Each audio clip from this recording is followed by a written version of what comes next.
তো আজকে আমরা চলে এসেছি মেলার মধ্যে। তো চলো আমরা কী কী করেছি তা তোমাদের সঙ্গে শেয়ার করবো। শর্ট কুর্তিও বিক্রি হচ্ছিল, ভীষণ সুন্দর। আর এই যে চলে এসেছে ভাইরাল ছুরি, তো কিন্তু আমি এখানে নিইনি, আমি এখানে নিতে চলে এসেছিলাম হট হুইলস কার। কি ভাবছো তো কার জন্য নিচ্ছি? ছোট মানুষের জন্য না, না, আমার সঙ্গে যে গিয়েছিল তার জন্য, কারণ হট হুইলস গাড়ি ও খুব পছন্দের। নিতে তো চাইছিলই না, কোনো মতন নামালাম। আর এখানে দেখাচ্ছিল জলপরি শো। আচ্ছা, মেলার মধ্যে কে জলপরি দেখায়? আর এই যে তোমরা এই মানুষটাকে দেখতে পাচ্ছ, মানুষটা না এতটা বদমাশ যে কিছু বলার নেই। কেন বদমাশ বলছি?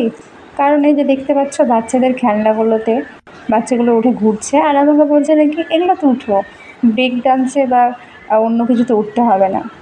বলো তো তোমরাই, আমি কি বাচ্চা যে বাচ্চাদের খেলনাতে উঠবো? আর এই যে একে দেখতে পাচ্ছ গোল পাক ঘুরছে, সাথে আমাকেও ঘুরাচ্ছে, কিন্তু আর ব্রেক ডান্স উঠলো না। কী আর বলা যায় বলো তো? যাই হোক, ভিডিওটা তোমাদের ভালো লাগলে সাবস্ক্রাইব করতে ভুলো না, জানো, পাশে থেকো।